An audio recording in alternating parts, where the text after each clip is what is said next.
Halo CS-CS-ku, bertemu lagi dengan manusia madesu di Easy Film. Gimana kabar CS-ku di hari kemerdekaan? Tentunya merdeka dong dari Belanda, bukan dari penindasan. Hahahai. Oke, berikut ini gua akan meringkas sejarah terbentuknya band bernama Ramones. Band yang membawa warna baru di skena musik punk, hingga mereka diakui sebagai band legenda punk di seluruh dunia. Oke CS-CS-ku, sebelum kita mulai seperti biasa, kita intro dulu guys. Sebat. Dimanakah kita mencari manusia, membotakkan mata, mengosongkan jiwa. Saya kesunyian, tak lagi kau dengar. Inilah saatnya kau melihatnya. Ikutlah bersamaku, berjalan bersamaku, dengan apa yang membara, dengan asap bermakna. Marilah harapan jadi kenyataan. Marilah harapan jadi kenyataan.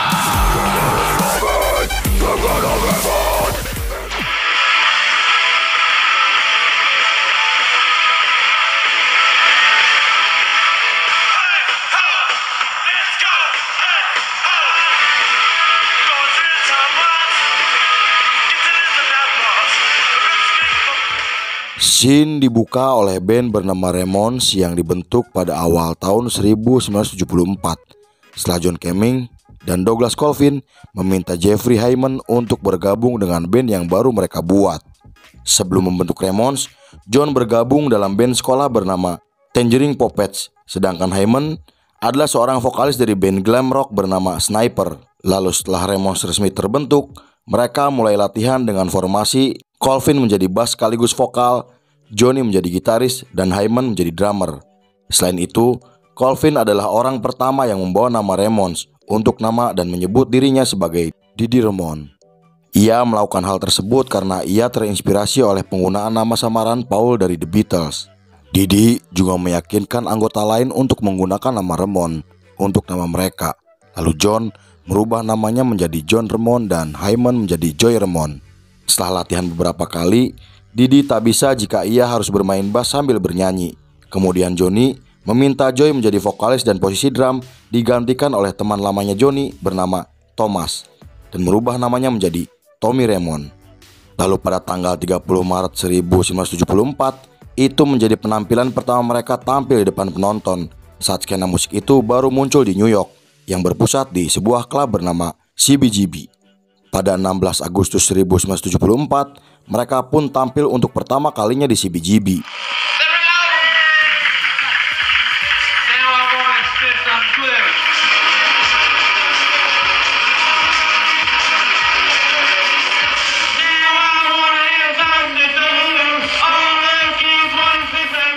Lex McNeil, seorang pendiri majalah punk, menggambarkan saat mereka tampil di klub tersebut, berkata jika mereka terlihat sangat mencolok dan membawa sesuatu yang baru dengan jaket kulit hitam yang mereka kenakan. Karena hal itu, nama Ramones mulai dikenal banyak orang dan secara resmi mereka menjadi band tetap di CBGB. Dalam jangka selama setengah tahun, mereka telah bermain sebanyak 74 kali di CBGB. Craig Leon, seorang produser yang bekerja di sebuah label records, sangat tertarik dengan permainan mereka. Ia kemudian membawa Ramones untuk menemui Seymour Stein, sang pemilik label. Dan pada akhir tahun 1975, mereka resmi mendatangani kontrak dengan label. Mereka juga mulai merekam lagu dan tampil di beberapa acara besar. Dan dengan kepopuleran mereka saat itu, Ramones diakui sebagai pemimpin dari gerakan baru yang disebut sebagai punk di Amerika. Kemudian, pada Februari 1976, mereka mulai merekam untuk album pertamanya. Semua personilnya ikut berkontribusi melalui lagu dan sebagian besar penulisan lagu dilakukan oleh Didi. Lalu di bulan April di tahun yang sama, mereka resmi merilis album yang diproduseri langsung oleh Craig Leon. Foto sampul depan yang sekarang menjadi ikon Ramones diambil oleh Roberta Bailey, seorang fotografer yang bekerja di majalah punk. Lalu album tersebut disambut baik oleh para kritikus rock dengan ulasan yang bersinar. Dalam majalah Rolling Stone, Paul Nelson menggambarkan musik mereka seperti ritme dari intensitas yang belum pernah dialami oleh rock and roll sebelumnya. Ia juga mengatakan jika Ramones adalah band primitif Amerika asli yang karyanya harus didengar untuk dipahami. Kemudian Vance Robin dari majalah Newsday menyebut mereka sebagai band rock and roll muda terbaik di dunia. Meskipun saat itu album tersebut menerima banyak ulasan positif, namun mereka tidak sukses secara komersial dan hanya mencapai nomor 111 di tangga album Billboard. Setelah itu, saat mereka tampil di acara besar yang digelar di Ohio, anggota legend punk bernama Dead Boy menemui mereka dengan menjalin persahabatan dengan baik. Lalu pada tanggal 4 Juli 1976, mereka bersama Flyman Groupies menjalani tur singkat ke Inggris. Mereka tampil di sebuah klub bernama Roadhouse yang berada di London. Lalu saat Ramones sedang berada di atas panggung, Joey meminta Mark, pionir dari band T-Rex, untuk naik ke atas panggung. Setelah itu, mereka kemudian bertemu dengan anggota Sex Pistols dan The Clash untuk membantu menggembleng kancah punk rock di Inggris yang sedang berkembang. Tur tersebut yang dibuat oleh Linda Stan, istri dari Paymore Stan, bisa dibilang sukses besar.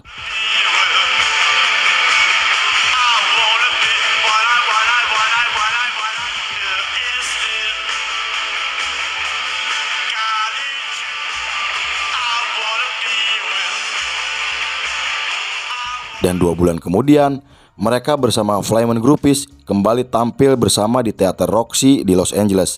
Penampilan tersebut mempunyai dampak besar untuk gerakan punk rock di Los Angeles.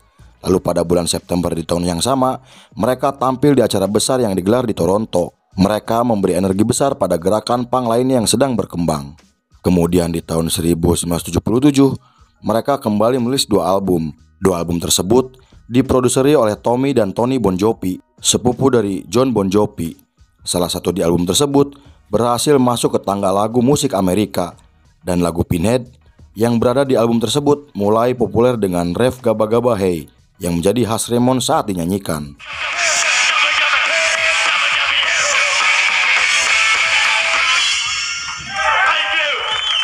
Juga album Rocket to Russia menjadi charting tertinggi mereka sampai saat ini. Album tersebut mencapai nomor 49 di Billboard, dan setelah itu majalah Rolling Stone dan Dave Marsh, seorang kritikus musik, menyebut album itu menjadi sebagai album rock and roll Amerika terbaik tahun itu. Kemudian pada tanggal 31 Desember 1977, mereka mengerjakan album live berjudul It's Alive yang direkam saat mereka tampil di London. Judul album tersebut diambil dari judul film horor berjudul It's Alive yang ditayangkan pada tahun 1974. Lalu pada awal 1978, Tommy mengundurkan diri dari band karena lelah dengan tur mereka yang sangat panjang. Selain itu, ada rumor mengabarkan jika keluarnya Tommy karena ia telah diancam secara fisik oleh Johnny, diperlakukan hina oleh Didi, dan diabaikan oleh Joey. Lalu saat itu, Tony pun memilih untuk menjadi produser rekaman mereka dengan menggunakan nama lahirnya, dan posisi drum digantikan oleh Mark Bell. Kemudian, Mark Bell mengganti namanya menjadi Marky Ramone. Dan saat itu, mereka merilis album keempatnya yang diproduseri oleh Tommy dan Ed Steinsem. Di album tersebut, ada 2 lagu mereka yang memasukkan beberapa suara baru seperti gitar akustik dan balada.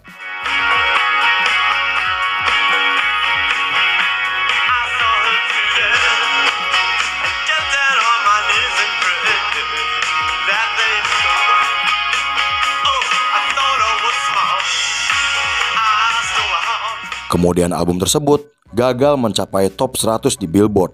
Namun ada beberapa lagu yang ada di album tersebut menjadi salah satu lagu mereka yang paling sangat terkenal. Setelah itu, semua anggota Ramones ikut berperan di film yang berjudul Rock and Roll High School. Lalu beberapa hari kemudian, mereka ditemui oleh Phil Spector, seorang produser terkenal. Di sana, ia yang tertarik kepada mereka mengatakan jika ia akan memproduksi album berikutnya. Setelah itu, muncullah rumor yang telah diperdebatkan oleh banyak orang. Rumor tersebut menyatakan jika selama mereka melakukan sesi rekaman, Phil menodongkan senjata ke arah Johnny dan memaksa untuk memainkan riff berulang kali. Album tersebut menjadi album dengan chart tertinggi dalam sejarah mereka yang mencapai nomor 44 Amerika dan nomor 14 di Inggris Raya. Johnny kemudian mengatakan jika ia lebih menyukai materi punk yang agresif karena di lagu-lagu tersebut bukan Ramones yang sesungguhnya. Namun terlepas dari itu, Johnny mengakui bahwa beberapa karya Phil bersama Ramones telah berhasil dengan lagu yang lebih lambat.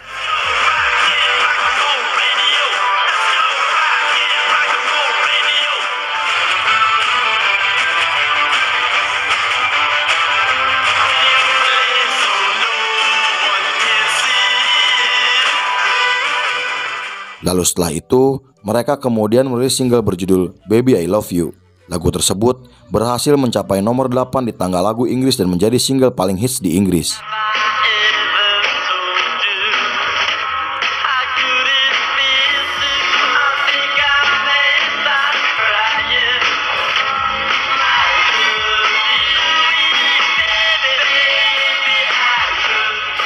Dan pada tahun 1981, mereka pun resmi merilis album ke-6-nya.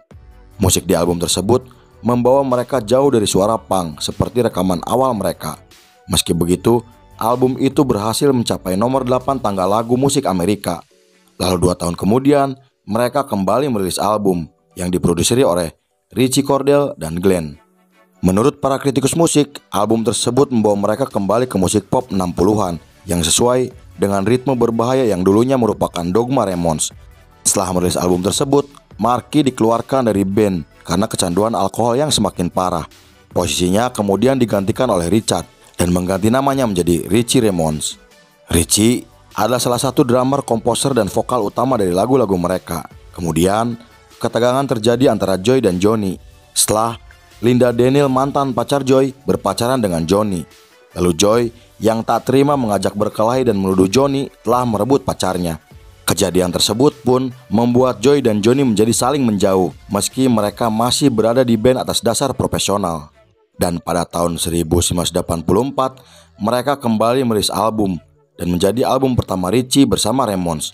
Album tersebut mengalami pergeseran ke arah suara asli mereka dengan ritme yang cepat dan lagu-lagu menjadi lebih pendek. Selain itu, mereka juga merilis single baru yang akhirnya secara luas sering diputar di radio-radio Amerika.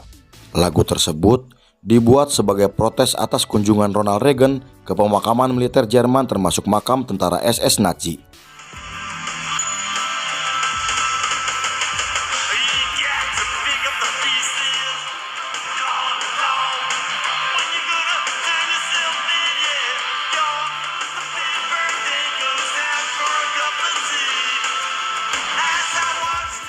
Dan di tahun berikutnya, setelah mereka merekam album barunya, Ritchie keluar dari band karena selama 5 tahun ia berada di band, ia tak mendapatkan uang penjualan album mereka. Posisi Ritchie kemudian digantikan oleh Clem Burke, anggota band Blondie yang saat itu telah dibubarkan. Burke juga mengganti namanya menjadi Elvis Ramone dan mulai tampil di beberapa acara. Namun karena permainan Burke tak bisa mengimbangi, ia akhirnya dikeluarkan dari band. Setelah itu, Marky yang telah pulih dari kecanduan alkoholnya kembali bersama Ramones dan merekam materi baru untuk album ke-11-nya. Kemudian di titik itu, Didi Ramones mulai menjauh dari personil lain. Selain karena penyakit bipolar yang ia derita, kecanduan terhadap obat-obatan juga menyebabkan ketegangan semakin signifikan. Setelah itu, Marky dan Joy juga terlibat perkelahian hebat hingga Marky hendak menikam Joy dengan menggunakan kapak. Namun aksi tersebut dapat digagalkan oleh orang-orang yang sedang berada di sana. Dan pada awal 1989, album ke-11 Ramones resmi dirilis. Lalu Didi berkata jika ia sudah tak ingin berada di band karena melihat sesama personil sudah tidak akur. Namun, ia pun harus tetap hadir untuk tur dunia dan penampilan di Santa Clara. Lalu itu menjadi penampilan terakhir Didi bersama Ramones. Dan setelah itu, posisi Didi pun digantikan oleh Christopher Joseph atau yang lebih dikenal sebagai C.G. Ramones. Didi lalu meneruskan karirnya sebagai rapper dengan nama Didi King. Namun karena merasa kurang cocok, ia kembali membentuk band dengan nada yang sama dengan Ramones.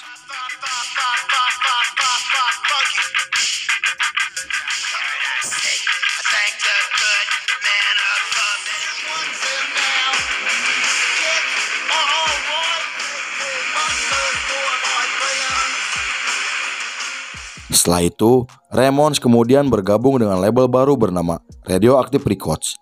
Mereka juga merilis album baru yang menandai kembalinya popularitas Ramones setelah turun selama bertahun-tahun. Album tersebut disertifikasi emas di Brazil setelah menjual 100.000 eksemplar. Dan single Poison Heart berhasil masuk ke 10 besar tangga lagu terpopuler di Amerika.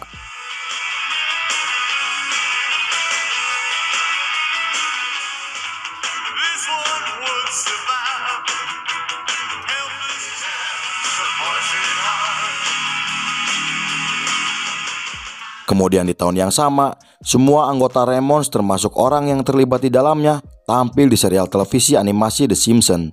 Mereka menyediakan musik dan suara untuk versi animasi mereka sendiri.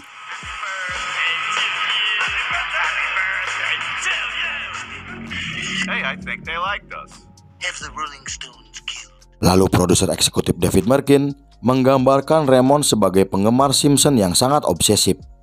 Kemudian pada tahun 1995 mereka kembali resmi merilis album ke-14-nya dan menjadi album terakhir mereka. Setelah itu, mereka pun mengumumkan bahwa Ramones akan segera bubar. Namun, mereka masih tampil di festival besar dan tampil di acara Istana Hollywood. Penampilan tersebut menjadi penampilan terakhir mereka.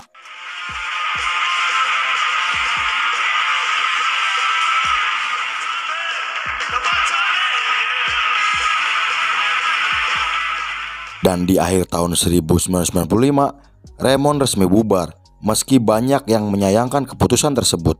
Setelah itu, menurut para pengamat musik, jika mereka bubar karena terjadinya konflik sesama anggota yang mengarah kepada masalah pribadi. Mereka juga tak pernah ngobrol dan saling sapa satu sama lain. Dan rekaman konser terakhir mereka pun kemudian dirilis dalam bentuk video dan CD. Lalu, pada 15 April 2001, Joy meninggal dunia karena penyakit limfoma yang telah ia derita. Kejadian tersebut membuat duka yang mendalam bagi para penggemarnya. Kemudian, Marky juga mengubur kapak yang dulu pernah ia gunakan untuk menikam Joy. Ia mengatakan jika ia merasa menyesal atas sikapnya yang dulu, karena tak pernah berbicara dengan Joy semenjak kejadian tersebut. Dan pada tanggal 18 Maret 2002, Ramones masuk ke dalam Rock and Roll Hall of Fame. Di acara tersebut, Green Day memainkan 3 lagu milik Ramones sebagai bentuk penghormatan untuk menunjukkan pengaruh Ramones yang terus berlanjut pada musik rock selanjutnya.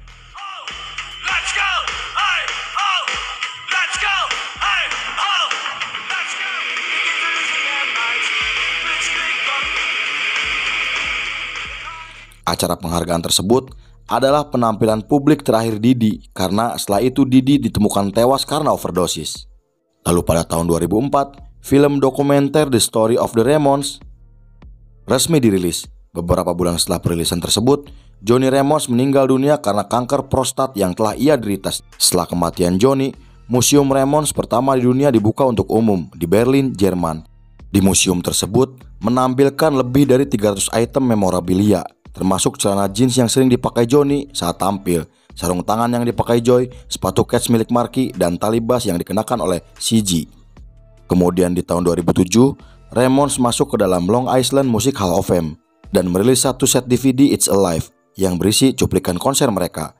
DVD tersebut mencakup 118 lagu dari 33 pertunjukan selama rentang karir mereka. Lalu pada Februari 2011, Ramones mendapatkan penghargaan Grammy Awards. Drummer Tommy, Marky, dan Richie menghadiri penghargaan tersebut. Di sana, Richie mengatakan jika ini adalah pertama kalinya ketiga drummer berada di satu panggung. Ia juga mengatakan jika Johnny, Didi, dan Joy saat itu sedang melihat mereka dengan sedikit tersenyum di balik kacamatanya. Perkataan Richie membuat beberapa orang yang berada di sana menangis karena merasa terharu. Lalu pada 11 Juli 2014, anggota asli terakhir Tommy Ramones meninggal dunia setelah berjuang melawan kanker saluran empedu. Setelah itu, karena semua anggota asli Ramones telah meninggal, sebagai penghormatan untuk band tersebut, pemerintah New York memberi nama The Ramones Way. Dan pada tanggal 15 April 2001, sebagai peringatan 20 kematian Joy Ramones, Netflix menayangkan film biografi Joy yang disutradarai oleh sutradara terkenal bernama Jason Orley. Kemudian, gaya musik Ramones yang keras, cepat, dan lugas mempunyai pengaruh besar untuk band punk rock selanjutnya. Dan penampilan mereka yang gondrong, memakai jaket kulit, celana jeans robek, dan sepatu Keds menjadi gaya yang telah ditiru oleh anak muda di seluruh dunia hingga sekarang. Selain itu, banyak para musisi menciptakan lagu karena terinspirasi dari lagu-lagu mereka. Meski Ramones saat ini sudah tidak ada, namun karya-karyanya selalu dikenang sepanjang masa. Lalu film pun selesai.